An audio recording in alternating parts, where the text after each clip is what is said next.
Today వార్తలకు స్వాగతం. ముందుగా వార్తల్లోని ముఖ్యాంశాలు. మత్స్యకారులకు అండగా ఉంటామని ప్రకటించిన అచ్చెన్నాయుడు, మత్స్యకార సంక్షేమానికి ప్రభుత్వం కట్టుబడి ఉందన్న మంత్రి. ప్రతి మత్స్యకారుడికి ఆర్థిక సాయం, మత్స్యకారుల అభివృద్ధే ప్రభుత్వ లక్ష్యం.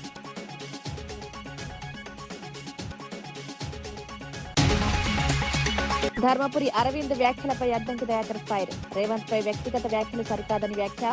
ప్రజా సమస్యలపై దృష్టి పెట్టాలని సూచన. రాజకీయ విమర్శలు హుందాగా ఉండాలని వెల్లడి.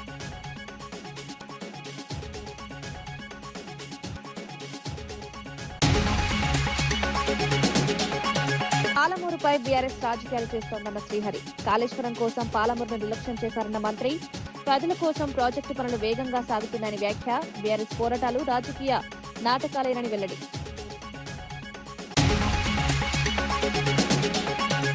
పెట్రోల్ ధరలపై చంద్రబాబు, లోకేష్ ను ప్రశ్నించిన భరత్.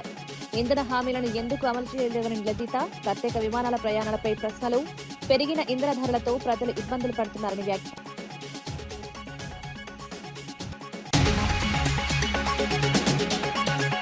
రేవంత్ పై విమర్శలు ఆపాలని అరవింద్ కు అనిల్ వార్నింగ్. సీఎం స్థాయిని అర్థం చేసుకోవాలన్న అనిల్ కుమార్ యాదవ్. వ్యక్తిగత విమర్శలతో రాజకీయాలు వద్దని వెల్లడి. తెలంగాణ అభివృద్ధికి రేవంత్ కృషి చేస్తున్నారని వ్యాఖ్య.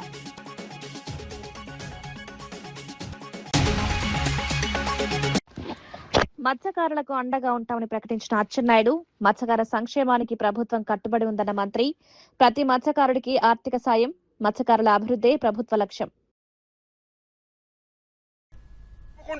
మేమున్నప్పుడు 10,000 ఇచ్చామని. ఈ పథకం ప్రారంభించడానికి కర్మ కర్త క్రియ మన నాయకుడు చంద్రబాబు నాయుడు గారని చెప్పి తెలియజేస్తున్నారు. 2014-19లో 4,000 రూపాయలతో ఈ పథకాన్ని చంద్రబాబు నాయుడు గారు ప్రారంభించారు. 5 సంవత్సరాలు, సంవత్సరానికి 10,000 తప్ప ఒక్క పైసా గాని, మీరు చేపలు పట్టుకోవడానికి ఒక్క వస్తువు గాని 5 సంవత్సరాల్లో ఎవరికైనా ఇస్తే రమ్మని చెప్పి ఛాలెంజ్ చేస్తున్నాం. 10,000 నుంచి 20,000 చేశాం. ఈ రోజు సాక్షి పేపర్లో రాశాడు మేమేదో తగ్గించేస్తున్నామని. ఆ పేపర్కి ఒకటే, ఈ దేశంలో 140 కోట్ల మంది ఇది మంచిదన్నా ఆ పేపర్లో అది చెడ్డదని రాయడం ఆ పేపర్కి అలవాటు అయిపోయిందని ఈ సందర్భంగా తెలియజేస్తూ, మీకు వల్లు ఇస్తున్నాం, బోట్లు ఇస్తున్నాం, మీరు పట్టుకున్నటువంటి చేపలు మార్కెట్ లోకి తీసుకెళ్లడానికి, అమ్ముకోవడానికి మోపెడ్లు ఇస్తున్నాం, వెహికల్స్ అన్ని ఇస్తున్నాం. ధర్మపురి అరవింద్ వ్యాఖ్యలపై అద్దంకి దయాకర్ ఫైర్. రేవంత్ పై వ్యక్తిగత వ్యాఖ్యలు సరికాదని వ్యాఖ్య. ప్రజా సమస్యలపై దృష్టి పెట్టాలని సూచన. రాజకీయ విమర్శలు హుందాగా ఉండాలని వెల్లడి. వ్యాఖ్యానాలు చూస్తుంటే సరే, తనకు గుండు మీద నెత్తి లేదు గాని బుద్ధి కూడా లేదన్నట్టుగా కనపడుతున్న పరిస్థితి. ఇలా ప్రధానమంత్రిని అంటే రేవంత్ రెడ్డి గారిని విమర్శించడానికి ప్రధానమంత్రిని తప్పుపడుతున్నావు, మీ ముఖ్యమంత్రి బెంగాల్ ముఖ్యమంత్రి అధికారిని తప్పుపడుతున్నావు. అంటే కాంగ్రెస్ పార్టీలోకి రేవంత్ రెడ్డి గారు ఎట్లా వచ్చిండ్రు, ఎందుకు వచ్చిండ్రు, ఏ విధంగా అధికారం తెచ్చిండ్రు అనేది తెలంగాణకే కాదు దేశం మొత్తానికి తెలుసు, మోదీ గారికి కూడా తెలుసు. మీ మోదీ గారు సైతం అంటే మన ప్రధానమంత్రి గారు సైతం మాతో కలువు అని చెయ్యి చాపిండు అని అంటే ఏ స్థాయి గౌరవం ముఖ్యమంత్రి గారికి ఉందో కనీసం అది అర్థం లేకపోయా. మరి ఇట్లనే ఒరిజినల్ బీజేపీ వాళ్ళకి మీరు అంతటా అధికారం ఇచ్చిండ్రా? ఈ సువేందు అధికారి అనేట ఆయన ఏ పార్టీలో ఉండి ఇప్పుడు వచ్చి మీ దగ్గర ముఖ్యమంత్రి అయిండు? అస్సాం ఆ బిశ్వా అంటే ఆయన ఇట్లా ఏ పార్టీ? కాంగ్రెస్ పార్టీ నుంచి వచ్చిన ఆయన కాదా? ఇట్లా తెలివి లేక దద్దమ్మ మాటలు మాట్లాడుకుంటూ ఇదే తెలివి అని చెప్పుకోవడం అనేది సిగ్గుచోటి అనిపించట్లేదా? పోనీ నీ పుట్టుక ఎక్కడ? కాంగ్రెస్ పార్టీనే కదా. ఇలా నేను ఒరిజినల్ బీజేపీ నాయకులు అని చెప్పి గింజుకుంటే ఎవరికి తెలియంది డిఎస్ గారి రాజకీయ ప్రస్థానం ఎక్కడ ఉంది? ఆయన లేకపోతే మీ బతికి ఎక్కడ ఉంది? కాబట్టి ఇక్కడ అమ్మపాలు దాగి రొమ్ము గుద్దినట్టు మీరు ఇక్కడ సర్వీస్ చేయాలి. డిఎస్ గారికి రాజకీయ ప్రాధాన్యత కల్పించింది, బీసీలకు ఆ స్థాయి గౌరవం ఇచ్చింది కాంగ్రెస్ పార్టీ. అలాంటిది ఇక్కడ నువ్వు సర్వీస్ చేయాల్సింది పోయి నీ కెరీర్ కోసం అని స్వార్థం కొరకు అక్కడ కూడా కిరాయికి పోయినట్టే కదా బీజేపీకి. నువ్వేమన్నా బీజేపీ ఫక్తు లీడర్ వా? నువ్వు కూడా నీ రాజకీయ అవకాశం కొరకు దేబీరించడానికి బీజేపీ నిన్నేదో బీజేపీ నాయకుడు అని చెప్పి బీజేపీ వాళ్ళు అనుకుంటారు అనుకోకు, లేకపోతే తెలుగు ప్రజలు కూడా నేను అనుకోరు. ఎందుకంటే డిఎస్ కొడుకు అనే ముద్రనే, డిఎస్ గారికి మీరు కొడుకు కాకపోతే మీ రాజకీయ భవిష్యత్తు ఎక్కడిది? రాజకీయ భవితం ఏంటిది? కాబట్టి కొంచెం ఆలోచించి మాట్లాడాల్సిన సందర్భం ఉంటది. నువ్వేదో నికార్సైన బీజేపీ లీడర్ అన్నట్టు అని చెప్తున్న పరిస్థితి. ముఖ్యమంత్రి గారిని మాలాంటి వాళ్ళం ఆహ్వానించిన పార్టీ హక్కున చేర్చుకున్నది, పిసిసి ప్రెసిడెంట్ చేసింది, తర్వాత ముఖ్యమంత్రిని కూడా చేయగలిగిందంటే ఆ స్థాయి సామర్థ్యం తనకు ఉండడం వల్లనే. మాకు లేని తలనొప్పి మీకెందుకురా బాబు, నాకు అర్థం కావట్లేదు. ఏదో ఎవరు డేక్తలేడని చెప్పి ఇష్టం వచ్చినట్టుగా మాట్లాడితే మాకేదో గుర్తింపు వస్తుందని మిమ్మల్ని ఏం పట్టించుకోరు. చివరికి మళ్ళా వాళ్ళు బీజేపీ పూర్వ లీడర్లను లేకపోతే ఆర్ఎస్ఎస్ నుంచి వచ్చిన వాళ్ళనే అక్కడ ముఖ్యమంత్రిలో ప్రధానమైన నాయకత్వంలో చేస్తారు. ఇది చరిత్ర చెప్పిన వాస్తవం. ఎందుకు ఎగిరిగిరిపడడం? కాబట్టి కొంచెం మాట్లాడేటప్పుడు చూసి మాట్లాడడం నేర్చుకో బ్రదర్ అని చెప్పి హితవు. ఎందుకంటే ఇంకా డోస్ పెంచాలంటే కూడా ఆ స్థాయి లీడర్ కావు. కాబట్టి ప్రతి ఓడు ముఖ్యమంత్రి గారి గురించి మాట్లాడి, రేవంత్ రెడ్డి గారిని మాట్లాడి ఏదో ఎక్స్పోజ్ కావాలి, మమ్మల్ని ప్రజలు గుర్తించాలన్నట్టుగా. సీఎం రేవంత్ రెడ్డిని విమర్శించే స్థాయి ధర్మపురి అరవింద్ కు లేదని రాజ్యసభ సభ్యుడు అనిల్ కుమార్ యాదవ్ మండిపడ్డారు. సాధారణ స్థాయి నుంచి సీఎం స్థాయికి ఎదిగిన రేవంత్ రెడ్డి ప్రయాణాన్ని ఆదర్శంగా తీసుకోవాలని సూచించారు. రాజకీయాల్లో ఎదగాలంటే అనుభవం, ప్రజా మద్దతు ముఖ్యమని, వ్యక్తిగత విమర్శలు చేసి రాజకీయ ప్రయోజనాలు పొందాలని చూడడం సరైంది కాదన్నారు. లేకుండా నాకు చెప్పు, నేను పోయి కల్పిస్తా అన్న, కొంచెం గైడ్ చేయన్న. అరవింద్ అన్న ఎండలో తిరుగుతున్నాడు, జర ఏమేమో మాట్లాడుతున్నాడు, ఆయన గైడెన్స్ తీసుకోను. ఎందుకంటే యంగ్స్టర్ ను ఆయన ఏ విధంగా కష్టపడి పనిచేస్తున్నాడు, ఏ విధంగా ప్రజల గురించి ఆలోచిస్తున్నారు, ఈరోజు తెలంగాణ రాష్ట్రంలో ఎడ్యుకేషన్ గురించి ఏ విధంగా ఆలోచిస్తున్నారు, ఏ విధంగా ఎస్సీల గురించి ఆలోచిస్తున్నారు, బీసీల గురించి ఆలోచిస్తున్నాడు, ఏ విధంగా మైనార్టీల సోదరుల గురించి ఆలోచిస్తున్నారో ఆయన దగ్గరికి నేర్చుకో. సడన్ గా వస్తావు, ఏదో మాట్లాడుతావు, ఏదో ఇంప్రెషన్ ఇనికే పోతావు, పోయి గుడ్డలో పడతావు. మళ్ళీ చెప్తున్నా, ఎండలు ఎక్కువ ఉన్నాయి అరవింద్ అన్న, ఎండలో తిరగకు. ఒకవేళ ఎండలో తిరగాలనిపిస్తే కూడా నెత్తి మీద ఛత్రి పెట్టుకో. ఎందుకంటే నాకు అర్థమైంది ఏంటంటే నీకు డైరెక్ట్ ఎండ కొడుతుంది నెత్తి మీద, దాంతో చాలా ఇబ్బంది అవుతుంది నీకు. నెత్తి మీద ఛత్రి పెట్టుకోవాలని అంటే అన్న అరవింద్ అన్న నిజామాబాద్లో వాళ్ళ అనుచరులు కూడా రిక్వెస్ట్ చేస్తున్నారు, అన్నకు పిలిచేటప్పుడు మీరు ఛత్రిలు రెడీ పెట్టుకోరి, అన్న నెత్తి మీద ఎండ పడనీయకుండా. ఎందుకంటే అన్న ఎండ పడితే ఏం మాట్లాడుతున్నా ఆయనకే అర్థమవుతలేదు. మరొక్కసారి చెప్తున్నా, అరవింద్ అన్న అంటే నాకు కూడా పరిచయమే, కానీ ఇట్లా మాట్లాడతానని నేను అనుకోలేను. నెక్స్ట్ టైం ఇట్లా మాట్లాడక అరవింద్ అన్న, ఎందుకంటే నీకు కూడా అంటే నువ్వు మంచోనివే, ఏదో ఎవరో ఇన్ఫ్లుయెన్స్లో వచ్చి మాట్లాడుతున్నట్టు. బీజేపీలో మీ పంచాయతీ ఏమైనా ఉంటే మీరు చూసుకోరు, కానీ బయటకు వచ్చి ఇట్లా మాట్లాడకూరు. మీరు ఏదో విమర్శన చేయడానికి ప్రయత్నం చేస్తున్నదని. ఈరోజు మా ప్రభుత్వం 2.5 సంవత్సరాల నుంచి నిరంతరం పేద ప్రజల గురించి పనిచేస్తుంది, బీసీ ఎస్టీ మైనార్టీల గురించి పనిచేస్తుంది, ఎడ్యుకేషన్ డెవలప్మెంట్ గురించి పనిచేస్తుంది, హెల్త్ డెవలప్మెంట్ గురించి పనిచేస్తుంది. ఈరోజు అనేక సంక్షేమ కార్యక్రమాలు గత పాలికలు ఏదైతే అప్పు చేసి పోయారో ఆ అప్పులు కూడా మోసుకుంటూ ఈరోజు సంక్షేమ కార్యక్రమాన్ని ముందు తీసుకెళ్తున్న ప్రభుత్వం ఏదైనా ఉందంటే అది కాంగ్రెస్ ప్రభుత్వం, మా ముఖ్యమంత్రి. వైఎస్ఆర్ జిల్లాలో పెట్రోల్, డీజిల్ ధరల పెంపుపై వైసీపీ నేత నరేన్ రామాంజలారెడ్డి ఆధ్వర్యంలో వినూత్న నిరసన చేపట్టారు. స్థానిక పార్టీ కార్యాలయం నుంచి ఎంఆర్ఎఫ్ కార్యాలయం వరకు ట్రాక్టర్ కు తాడు కట్టి లాగుతూ నిరసన వ్యక్తం చేశారు. ఎన్నికల సమయంలో ఇచ్చిన సూపర్ 6 హామీలను కూటమి ప్రభుత్వం అమలు చేయలేదని విమర్శించారు. కరెంట్, గ్యాస్ రిజిస్ట్రేషన్ ఛార్జీలను భారీగా పెంచి ప్రజలపై భారం మోపారని ఆరోపించారు. పెట్రోల్, డీజిల్ ధరలు తగ్గించాలని, లేకపోతే ప్రజలకు క్షమాపణ చెప్పాలని డిమాండ్ చేశారు. ప్రజా సంక్షేమం కంటే ప్రైవేటీకరణకే ప్రభుత్వం ప్రాధాన్యమిస్తోందని మండిపడ్డారు. 2 సంవత్సరాలు పూర్తిగా వస్తుంది, ఇంకో మరొక 3 వారాల వ్యవధితో. ఈ 2 సంవత్సరాల పాలన ఎవరు గమనించినా ఈ ఆంధ్ర రాష్ట్రంలో ప్రతి ఒక్కరికి కూడా క్లియర్ గా అర్థమవుతుంది ఏంటంటే కూటమి ప్రభుత్వం ఒకదానిపైన చాలా స్థిరంగా ఉంది. అదేంటంటే ఇచ్చిన మాటను నిలబెట్టుకోకపోవడం. అంటే ఏ మాట అయితే ఇస్తుందో అది ఖచ్చితంగా తప్పుతుందని చెప్పేసి ఈ 2 సంవత్సరాల పాలన చూస్తే మనందరికి కూడా క్లియర్గా ఈ రాష్ట్రంలో ఎవరికైనా కానీ క్లియర్గా అర్థమవుతాయి. అధికారంలోకి వస్తానే నిత్యావసర సరుకుల ధరలు పెంచమన్నారు, అది పెంచినారు. కరెంటు ఛార్జీలు పెంచమన్నారు, అది పెంచినారు. రిజిస్ట్రేషన్ ఛార్జీలు పెంచమన్నారు, అది పెంచినారు. గ్యాస్ ఛార్జీలు పెంచమన్నారు, అవి పెంచినారు. తర్వాత వాలంటీర్కు 10,000 అన్నారు, వాలంటీర్ ఊసే లేదు. తర్వాత ఉద్యోగస్తులకు వచ్చిన ఫస్ట్ 100 రోజుల్లోనే పీఆర్సీ కమిటీ అన్నారు, 2 సంవత్సరాలు అవుతుంది, ఇంతవరకు పీఆర్సీ కమిటీ లేదు. అంగన్వాడీలకు జీతాలు పెంచుతామన్నారు, ఇంతవరకు జీతాలు లేవు, పెంచింది లేదు. తర్వాత ఒక కొత్త పెన్షన్ లేదు, ఒక కొత్త రేషన్ కార్డు లేదు, ఒక కొత్త ఇళ్ల పట్టా లేదు. ఇవాళ రోజున పెట్రోల్, డీజిల్ ధరలు కూడా. సో కూటమి ప్రభుత్వం ఏదైతే హామీలు చెప్పి అధికారంలోకి వచ్చిందో ఏ ఒక్క హామీ కూడా పూర్తిగా నెరవేర్చలేదు. సూపర్ 6 అని ఊదరగొట్టారు. సూపర్ 6లో ఫస్ట్ సంవత్సరం ఏ ఒక్క హామీ కూడా ప్రజలకు అందజేయలే. 2వ సంవత్సరంలో కూడా దాదాపు 3 హామీలు ప్రజలకు ఇలే. అదేంటంటే నిరుద్యోగ వృత్తి ఇవ్వలేదు, దాని తర్వాత ప్రతి మహిళకు 1,500 రూపాయలు ఇవ్వలేదు, బీసీలకు, ఎస్సీలకు, ఎస్టీలకు, మైనారిటీలకు 50,000 పెన్షన్ అన్నారు, అది ఇవ్వలేదు. సో ఈ కూటమి ప్రభుత్వం అధికారంలోకి వచ్చింది ఏదానికి? ప్రజలకు సేవ చేసేదానికే? లేకపోతే ఆడ కమిషన్లు వస్తే ఆ కమిషన్లు దండుకునే దానిలో భాగంగా గవర్నమెంట్ మెడికల్ కాలేజీలు ప్రైవేటీకరణ చేస్తున్నారు. గత ప్రభుత్వంలో ఆర్టీసీని తీసుకుంటే ఇప్పుడు దాన్ని మళ్ళీ ప్రైవేటీకరణ చేయాలనే ప్రయత్నంలో ఈ కూటమి ప్రభుత్వం ఉంది. వైజాగ్ స్టీల్ ప్లాంట్ ను ప్రైవేటీకరణ చేసే క్రమంలో ఆల్రెడీ అడుగులు వేస్తాంది. సో గవర్నమెంట్ ఆస్తులని ప్రైవేటుగా బదిలీ చేయడం, అధికారంలోకి వచ్చిన తర్వాత సొంత డబ్బులను దండుకోవడం, ఆస్తులను పెంచుకోవడం తప్ప ఈ కూటమి ప్రభుత్వం ఏమీ చేయడం లేదని చెప్పి తెలియజేసుకుంటూ, ఇప్పుడు ఈ డీజిల్ విషయం, పెట్రోల్ విషయం పైన మాట్లాడితే, ఎలక్షన్స్ ముందర భారతదేశంలో అంటే అందరికంటే ఎక్కువ ఆంధ్ర రాష్ట్రంలోనే ఉంది, మేము అధికారంలోకి వస్తే తగ్గిస్తాము అని చెప్పిన ఈ కూటమి ప్రభుత్వం అధికారంలోకి వచ్చిన తర్వాత అటువంటి ఆలోచన కూడా ఎటువంటి చేయకోకుండా ఈ రోజు రోజుకు పెరుగుకుంటా భారతదేశంలోనే హైయెస్ట్ రేటు ఈ రోజు మన ఆంధ్ర రాష్ట్రంలో ఉంది.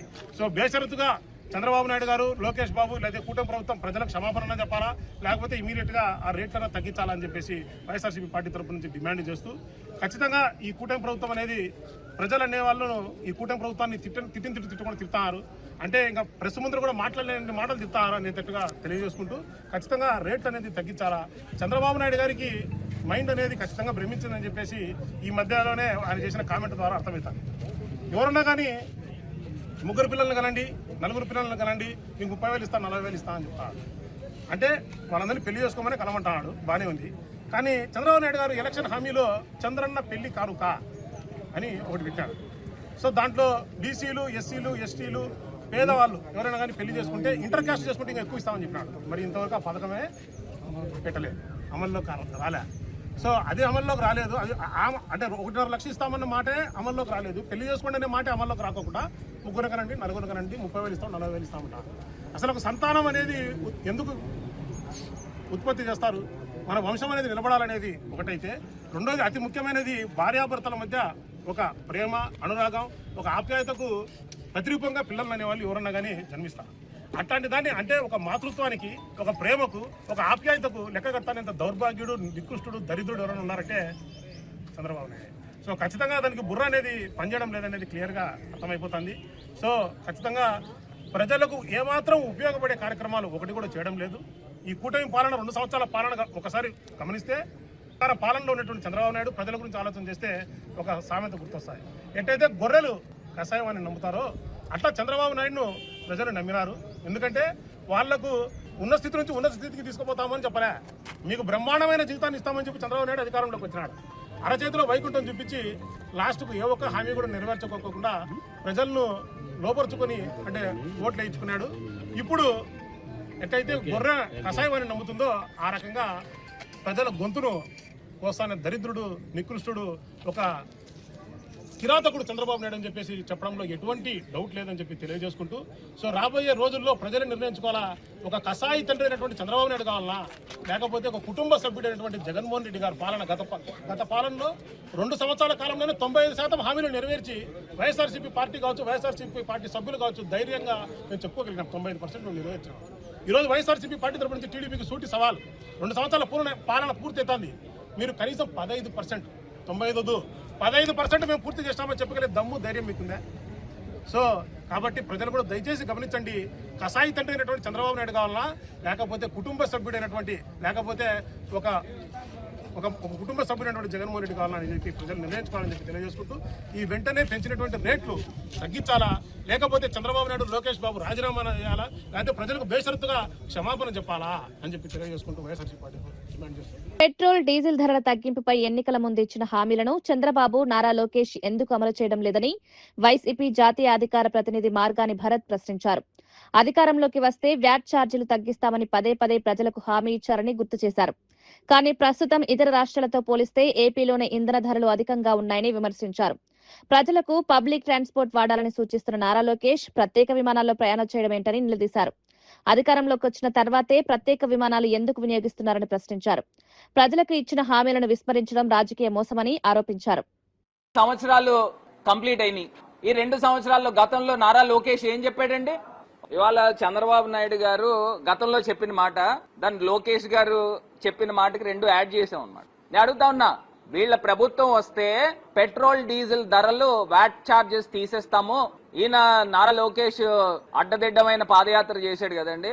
ఆ పాదయాత్రలో ఆయన చెప్పిన మాటలు ఏంటంటే, ప్రతి పెట్రోల్ బంక్ కనబడంగానే ఇలా చూపించేవాడు, ఇగో రేటు ఆంధ్రప్రదేశ్ లో పెరిగిపోయిందని. వాళ్ళు వస్తే తగ్గిస్తా ఉన్నారు. 2 సంవత్సరాలు అయింది నాయన, మీరు వచ్చి వ్యాట్ ఛార్జెస్ ఎందుకు తీయలేదు? ఎందుకు మధ్యతరగతి కుటుంబీకుల యొక్క నడ్డి విరగొడతా ఉన్నారని అడుగుతున్నా. ఇవాళ ఆంధ్రప్రదేశ్ లో పెట్రోల్ 90 పైసలు పెరిగిన తర్వాత 114 రూపాయలకి చేరుకుంది పెట్రోల్. డీజిల్ దగ్గరకు వచ్చేసరికి సెంచరీ కొట్టిన రాష్ట్రం ఏంట్రా అంటే మొత్తం భారతదేశంలో ఆంధ్రప్రదేశ్ మటుకే సెంచరీ కొట్టారు. ఇవాళ 90 పైసలు పెరిగిన తర్వాత 102 కొడతా ఉంది. ఇవాళ డీజిల్ గుండెలో 102 కొడతా ఉంది. నేను అడుగుతా ఉన్నప్పుడు మీరు కేంద్ర ప్రభుత్వంలో భాగస్వామ్యుల కింద ఉన్నప్పుడు ఆంధ్రప్రదేశ్ తెలుగుదేశం ఎంపీలతో కేంద్ర ప్రభుత్వం నుంచున్నప్పుడు ప్రత్యేక రాయితీలు తీసుకురావాలా, ఆంధ్రప్రదేశ్ ప్రజలకు వెసులుబాటు కల్పించాలా, ఎందుకు చేయలేకపోతున్నారు చంద్రబాబు నాయుడు గారు అని అడుగుతున్నా. ఇవాళ ఆ స్లైడ్ ఒకటి రేట్ల స్లైడ్ పెట్టమ్మా. ఆ రేట్ల స్లైడ్ నిన్నటి స్లైడ్ అండి. Highest is Andhra Pradesh. మొత్తం 29 రాష్ట్రాలు ఉంటే అది 29 రాష్ట్రాలు ఉంటే అందులో హైయెస్ట్ ఆంధ్రప్రదేశ్. ఇంత రేట్లు విపరీతంగా పెంచి కొంచెమే పెంచి లేదా అలా వదిలే మీరు ఏ రాష్ట్రమైనా తీసుకోండి, అటు ఆంధ్రప్రదేశ్, తెలంగాణ, కేరళ, మధ్యప్రదేశ్, తమిళనాడు. ఇంకా నేను ఇంకో మాట కూడా చెప్తున్నా, తమిళనాడులో ఆంధ్రప్రదేశ్ మన కింద తమిళనాడులో 94 రూపాయలు ఉందండి డీజిల్. ఆంధ్రప్రదేశ్ లో సుమారుగా 6-7 రూపాయలు ఎక్స్ట్రా ఉంది. నేను ఇంకో అంశం కూడా చెప్తున్నా, రేపన్న రోజున అటు బార్డర్ లో ఉన్న ప్రజలు గానీ లేకపోతే లారీలు గానీ ఇవన్నీ కూడా తమిళనాడు వెళ్లి డీజిల్ కొట్టించుకుంటారు. వాళ్ళు కూడా రేపు నాకు తెలిసి నో ఎంట్రీ బోర్డులు కూడా పెడతారు, ఆంధ్ర వెహికల్స్ కి ఎంట్రీ లేదని. అంటే ఈ రకంగా రేపు జరగబోతుంది. ఆంధ్రప్రదేశ్ పరువు ఈ చంద్రబాబు నాయుడు గారు, నారా లోకేష్ వీళ్ళందరూ కలిపి మొత్తం అంతా కూడా తీసి పడేస్తున్నారు. ఇవాళ మొన్న వారం క్రితం కేబినెట్ మీటింగ్ జరిగిందండి. ఆ కేబినెట్ మీటింగ్ లో వేదాలు వల్లిచ్చినట్టు వల్లిచ్చాడు. ఏంటి, అందరూ కూడా పబ్లిక్ ట్రాన్స్పోర్ట్ వాడండి, ఆ పబ్లిక్ ట్రాన్స్పోర్ట్ లో బస్సులు ఈయన పెట్టిన ఫ్రీ బస్సులు ఏవో ఉన్నాయి కదా, ఎమ్మెల్యేకి ఎంపీకి రిజర్వ్ సీట్లు ఉన్నాయి, అందులో ఎక్కి కూర్చోండి అని చెప్పాడు. ఒకడైనా చేశాడా? మళ్ళీ అది చెప్పి కేబినెట్ మీటింగ్ అయిపోయిన వెంటనే వాళ్ళ కొడుకు నారా లోకేష్ అండి, ఆయన స్పెషల్ ఫ్లైట్ లో పుట్టపర్తి వెళ్ళాడు. ఒకసారి ఆ వీడియో కూడా చూడండి. కేబినెట్ మీటింగ్ అయిన వెంటనే వెనకాల ఫ్లైట్ కనబడుతుంది, అది చూడండి క్లియర్ గా. వెనకాల క్లియర్ గా ఫ్లైట్ కనబడుతుంది. ఈ నారా లోకేష్ ఆయన ప్రబుద్ధుడు చూడండి, చూడండి వెనకాల ఫ్లైట్. కేబినెట్ మీటింగ్ అయ్యి గంట కూడా అవి ఉంటుంది నాకు తెలిసి, లేకపోతే ప్రయాణానికి గంట అవుతుంది. వెంటనే స్పెషల్ ఫ్లైట్. ఈయనకున్న అర్హత ఏంటి అని అడుగుతున్నా. అంటే చంద్రబాబు నాయుడు గారి కొడుకుకి, ఈయన కూడా ఒక మంత్రే కదండి, ఈయన సహచర మంత్రులు ఎవరైనా స్పెషల్ ఫ్లైట్లు వాడుతున్నారా? ఈయన ఒక్కడే ఎందుకు వాడుతున్నాడు? మళ్ళీ పైకి చెప్తా ఉన్నాడు ఈయన నారా లోకేష్, చెప్తున్నాడు నా సొంత డబ్బులట, నా సొంత డబ్బులతో నేను ఫ్లైట్ ఎక్కితే నీకేంది నొప్పి స్వామి అని చెప్పి ఏదో పుష్ప డైలాగ్ కొట్టాడు అప్పుడెప్పుడు. నేను అడుగుతున్నా, 2014 నుంచి 19, 2019 నుంచి 24 దాకా ఇదే నారా లోకేష్ ప్రతిపక్షంలో ఉన్నాడు కదా, స్పెషల్ ఫ్లైట్లు వాడేవనైనా అప్పుడు ఎందుకు వాడలేదు? నువ్వు ఆగర్భ శ్రీమంతుడు అయితే చిన్నప్పటి నుంచి నువ్వు స్పెషల్ ఫ్లైట్లో తిరగాలి కదా. ఇప్పుడు గవర్నమెంట్ వచ్చినప్పుడే నువ్వు స్పెషల్ ఫ్లైట్లో ఎందుకు వెళ్తున్నావు? నీ సొంత డబ్బులే, ఎవరికి తెలియందేం కాదు, ఎవరి చెవుల్లో పువ్వులు పెడుతున్నావు. ఇవాళ అక్రమ సంపాదన. పాలమూరు రంగారెడ్డి ప్రాజెక్టుపై బీఆర్ఎస్ నేతలు పోరాటాల పేరుతో రాజకీయాలు చేస్తున్నారని మంత్రి వాకిటి శ్రీహరి విమర్శించారు. 10 ఏళ్ల పాలనలో ప్రాజెక్టును పూర్తి చేయకుండా కాళేశ్వరం ప్రాజెక్టుకు భారీ నిధులు కేటాయించి పాలమూరుపై వివక్ష చూపారని ఆరోపించారు. ఇప్పుడు ప్రజలను మభ్యపెట్టేందుకు పోరాటాలు చేస్తున్నట్టు నటిస్తున్నారన్నారు. వరుస ఎన్నికల్లో వచ్చిన ఫలితాలే ప్రజలు బీఆర్ఎస్ ను నమ్మడం మానేశారని దానికి నిదర్శనమన్నారు. పాలమూరు ప్రాంత అభివృద్ధికి ప్రస్తుత ప్రభుత్వం కట్టుబడి ఉందన్నారు. ప్రాజెక్టు పనులను వేగవంతం చేసి ప్రజలకు ప్రయోజనం చేకూరేలా చర్యలు తీసుకుంటామని స్పష్టం చేశారు. పాలమూరు మీదనే మాట్లాడే పరిస్థితి అంటే నేను అనుకుంటున్నాను, మాజీ ముఖ్యమంత్రి గారికి అదే మాదిరిగా మాజీ నీటిపారుదల శాఖ మంత్రి గారు కేటీఆర్ అందరూ కూడా ఈ పాలమూరు వాళ్ళు చాలా తిక్కోళ్ళు, ఏం చెప్తే అది ఇంటారేమో అనేటువంటి భావనలో ఉంటారేమో అని నాకు అనిపిస్తా ఉంది. ఎందుకంటే ఇప్పుడు వాళ్ళు ఏదో పాలమూరు కోసం పోరు అంటున్నారు. ఎవరు చేయాలి పోరు? ఎవరైతే అధికారంలో గతంలో లేకుంటున్నారో, అధికారంలో లేరో వాళ్ళు చేయాలి. ఒకవేళ చేయాల్సిన పరిస్థితి వస్తే, అరే పాలమూరు వెనుకబడ్డ జిల్లా, వలసల జిల్లా అని రకరకాల వేదికల మీద మాట్లాడిన మీరు అధికారం మీ చేతికి వచ్చినప్పుడు మరి మీ 10 సంవత్సరాల్లో మీరు చేసింది ఏంది పాలమూరుకి? ఇప్పుడు గది ఇచ్చిపెట్టి పాలమూరు తర్వాత స్టార్ట్ అయినటువంటి కాళేశ్వరం, ఆ కాళేశ్వరం పెట్టుబడి పెట్టిన డబ్బులు ఎంత? ఆ డబ్బులు పెట్టుబడి పెట్టగానే అది మేడిగడ్డ కూలిందని మీరు మేడిగడ్డని ఒకటే చూస్తున్నారు. మొత్తం ఇది ఒక సమూహము. కాళేశ్వరం అంటే మేడిగడ్డ ఒకటే కాదంటున్నారు. మరి నేను కూడా గదే అడుగుతున్నా, పాలమూరు రంగారెడ్డి అంటే నీ ఒకటే మోటార్ బిగించి ఆ మోటార్ ఇట్లా స్విచ్ నొక్కి అర్ధగంట తర్వాత బంద్ చేయగానే పాలమూరు రంగారెడ్డి పథకం అయిపోయేట. ఏడుకెంచి ఏరువైకుంది, ఏలూరుకెంచి లక్ష్మీదేవి పలుకుంది. మీరు ఫస్ట్ ఇచ్చిన జీవోలో ఏమని రాసిర్రు? ఈ మీ ఏలూరుకి వచ్చి లక్ష్మీదేవపల్లి వరకు 21 ప్యాకేజీలతో మీరు జీవో ఇష్యూ చేసారు. అసలు మీరు 21 ప్యాకేజీలతో జీవో ఇష్యూ చేసి మీరు 18 ప్యాకేజీలనే పిలిపించి 3 ప్యాకేజీలు మర్చిపోయారు. 22,000 చిల్లర వేల కోట్లతో స్టార్ట్ చేసినటువంటిది డిపిఆర్ తయారు కాగానే 50,000 కోట్లు దాటే. ఆ 50,000 కోట్ల మీరు పెట్టుబడి పెట్టింది ఎంత? 22,000 23,000 కోట్లు పెట్టిర్రు. మరి మీరు పెట్టిన పైసలే గంత ఉంటే 50% క్రాస్ కాకపోతే ప్రతి వేదిక మీద ఏదో వీళ్ళు ఏం చెప్తే అది వింటారు, వీళ్ళకి ఏం అర్థమైతలేదు. ఇక మేధావులం మేమే, ప్రాజెక్టులు అంటే మాకే తెలుసు, నీళ్లు మేము ఎక్కడ తిప్పితే అక్కడ మలుతాయి, నీళ్ళని మా మాట వింటాయి, రాత్రి పగల్లో రాత్రి ఆలోచన చేస్తే పొద్దుగా కట్టేయగలుగుతాం. ఇంకా ఆ భ్రమలకి బయటికి రావాలి. పాలమూరు పోరు కోసం పోరు యాత్ర కాదు.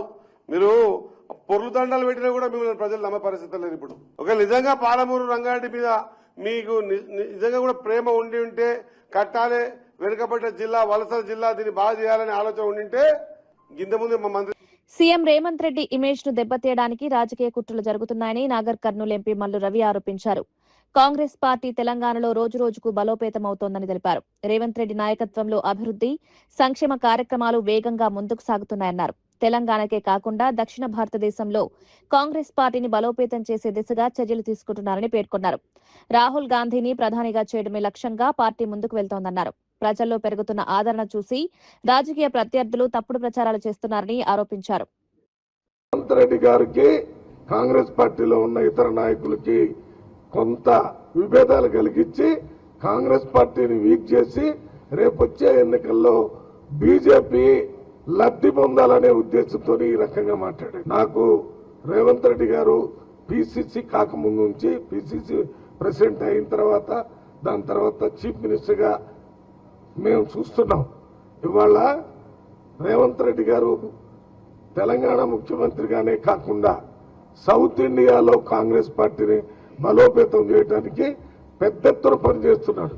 ఈ మధ్య కేరళ రాష్ట్రంలో ఎన్నికలు జరిగినప్పుడు అక్కడ పోయి ఏ రకంగా మాట్లాడి అక్కడ తెలంగాణలో జరుగుతున్నటువంటి అభివృద్ధి సంక్షేమ కార్యక్రమాలన్నీ అక్కడ ప్రకటించి, ఆ నాయకులు కూడా ప్రకటించేటట్టు చేసి అక్కడ ప్రభుత్వం పెద్ద మెజార్టీతో గెలిచేటట్టు చేశారు. వారి ప్రమాణ స్వీకారానికి కూడా నిన్న అక్కడికి వెళ్లారు. అక్కడ పోయినప్పుడు కూడా రేవంత్ రెడ్డి గారు ఒక ముందుకొచ్చి ఒక మాట చెప్పారు అందరికీ.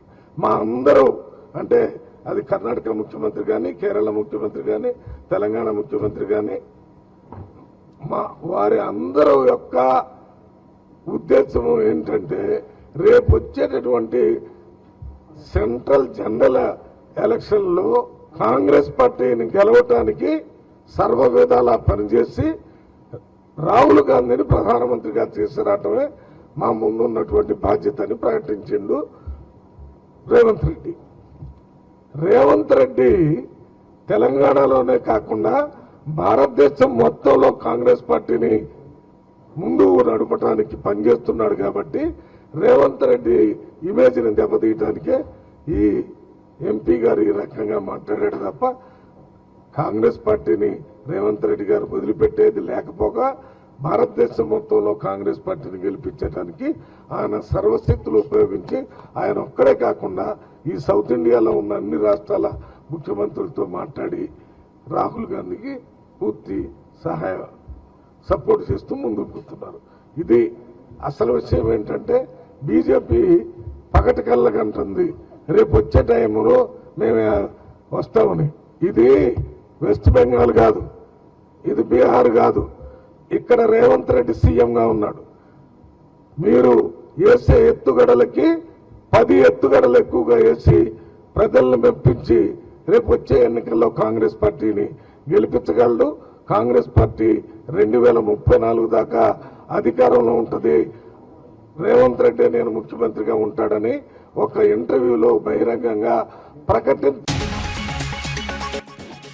మత్స్యకారులకు అండగా ఉంటామని ప్రకటించిన అచ్చెన్నాయుడు, మత్స్యకార సంక్షేమానికి ప్రభుత్వం కట్టుబడి ఉందన్న మంత్రి. ప్రతి మత్స్యకారుడికి ఆర్థిక సాయం, మత్స్యకారుల అభివృద్ధి ప్రభుత్వ లక్ష్యం.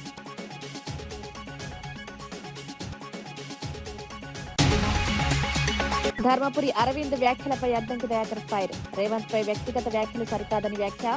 ప్రజా సమస్యలపై దృష్టి పెట్టాలని సూచన. రాజకీయ విమర్శలు హుందాగా ఉండాలని వెల్లడి.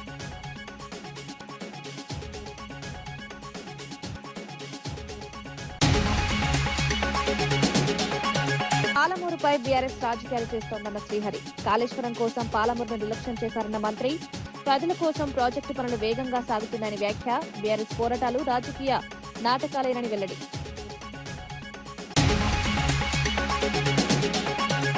పెట్రోల్ ధరలపై చంద్రబాబు, లోకేష్ ను ప్రశ్నించిన భరత్. ఇంధన హామీలను ఎందుకు అమలు చేయలేదని లలిత. ప్రత్యేక విమానాల ప్రయాణాలపై ప్రశ్నలు. పెరిగిన ఇంధన ధరలతో ప్రజలు ఇబ్బందులు పడుతున్నారని వ్యాఖ్య.